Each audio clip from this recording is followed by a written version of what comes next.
Hi folks, Matt Eaton here, scholagladiatoria. So many of you will know that in the 14th century and obviously through into the 15th and 16th centuries, long gripped long swords and other sorts of two-handed sword, so two-handed messers even, and obviously great big zweihanders as well, became popular for a whole bunch of reasons. And one of the reasons that the growth of popularity of the longsword came about is commonly cited as the development of armour at the time and the general abandonment of the shield. Is that actually true? Well, let's grab a shield.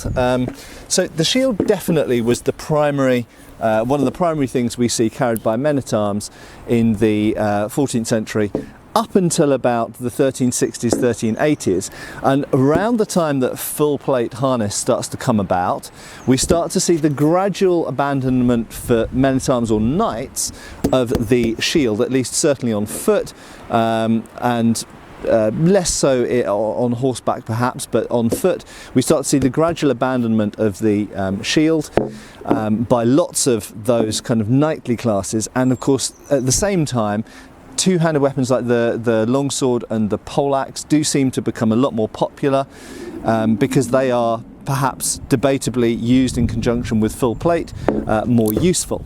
However, I'm going to talk here briefly, if I may, about one particular thing where there is a clash between shields and long gripped swords that people don't necessarily talk about, because people only tend to think about kind of effectiveness, and they don't think about the little things which are annoyances which over an amount of time can lead to changes in behaviour and changes in tendencies. And one of those things is, if you have a shield and if a sword is your secondary weapon, so if your primary weapon is a spear, for example, or a lance, and if your sword is a secondary weapon, your sword, what does it spend most of its time doing?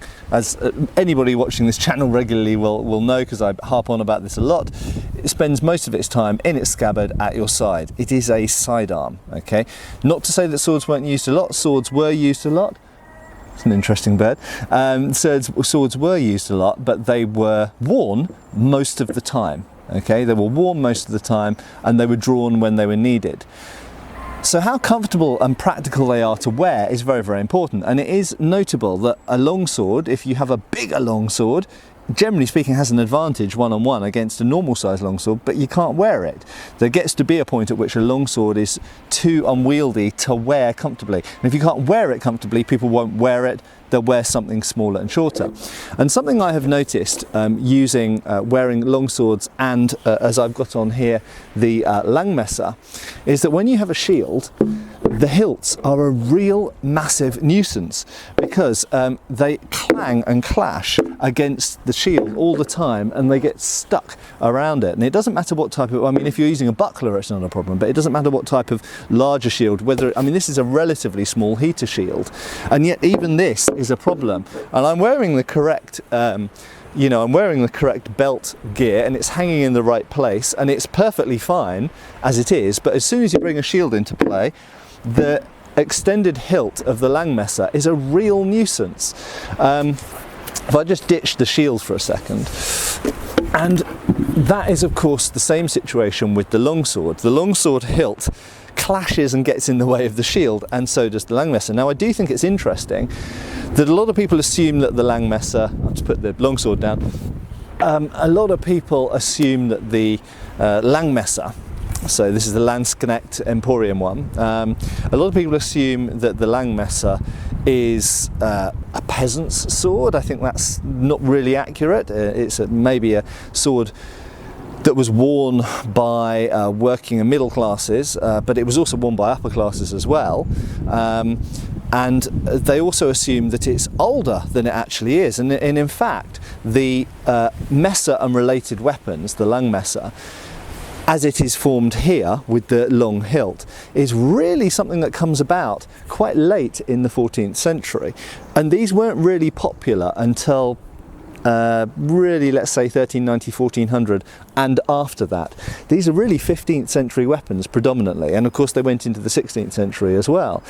But if you look at 13th, if you try and find a 13th century Langmesser, good luck with that. Yes, there were falchions, but notice that a falchion has a hilt like a sword, because at that time people carried shields and used shields. And if you've got a sidearm that you want to be comfortable with a shield, then a short arming sword style hilt is what makes sense. The long extended grip of a Langmesser, and now I should point out, not all Langmessers have these grips. Some of the fans of Langmesser out there might be going, but Matt, if you look at Talhofer, you look at various other sources, you will see short gripped versions, and archaeologically we have short gripped versions. Yes, that's absolutely true.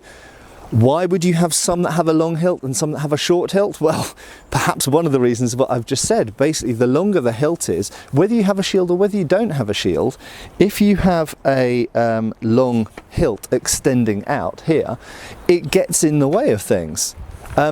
And a lot of people go, oh, but Matt, if you study Lechuchna or whatever, you want that extended grip and pommel there for the hooking techniques. And yeah, absolutely, there are reasons why you want that extra length. I've actually spoken about them in previous video. If you search in my video back catalogue, there are numerous things that you can use this extended hilt length, this extended grip for.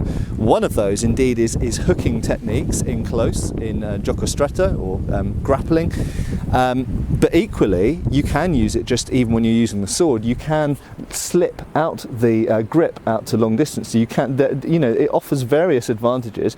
Helps a little bit maybe with the balance and the feel of the sword, the way it moves around, the fact that you've got this extended pommel. And we find an extended grip in other styles of sword from around the world. If you look at the Da from Burma, for example, or the Krabi Thailand, you do find one-handed swords sometimes that have this extended, or your wakizashi indeed, the extended grip, that you don't necessarily need for gripping, but it's there anyway for numerous reasons. Locking, the feel in the hand, being able to extend and slip the grip up, all sorts of things. But why would you not have it therefore? If there were only advantages to this, everybody would have them, wouldn't they? And you wouldn't see those Langmesser with the shorter grips, and you wouldn't see arming swords, you'd only see long swords. And the fact is that the extended grip comes at a cost as well, and if you're not using it, if you're don't need it, then it might be a detriment. It might get in the way, and one of the ways it gets in the way, as I hope I've shown here, is with shields. And if you're using shields, a long hilt is really a nuisance, whether it's a long sword or a Langmesser. And I don't think it's a coincidence that those weapons got more popular at the same time that shields for certain groups of people declined. One final caveat I want to add. There is a myth, I'll just grab the shield again, there is a myth that knights stopped using shields when full plate harness came about, and this is complete rubbish. They did keep using them on horseback, but they did keep using them on foot as well. And if you look at medieval art, if you look at Froissart's Chronicles or any other 15th century source which is heavily illustrated or illuminated, you'll see that you do find men-at-arms and kind of middle ranking kind of soldiers, so you see knights, but you also see men-at-arms who are fairly well armoured and sometimes fully armoured, still using shields of various different types. You still see heater shields, you see very large bucklers, almost like rotellas, but boss gripped and strapped gripped. You see pavises, different types, numerous different types of pavis.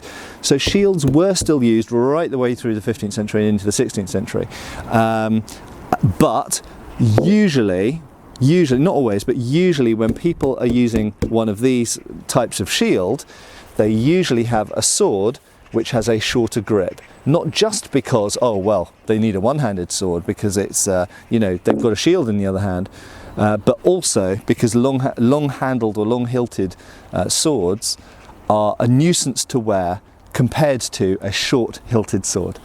Anyway, I hope that's interesting. Gives you a few new perspectives and different ways to think about the way that certain weapons are chosen, and you rarely get advantages without also getting disadvantages. Cheers for watching, see you soon, give us a like and a subscribe, I'll see you soon for another video on scholagladiatoria channel. Cheers folks!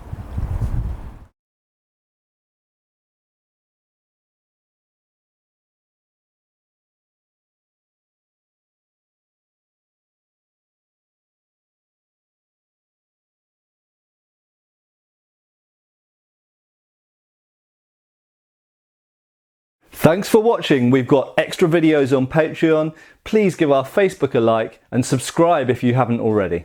Cheers, folks.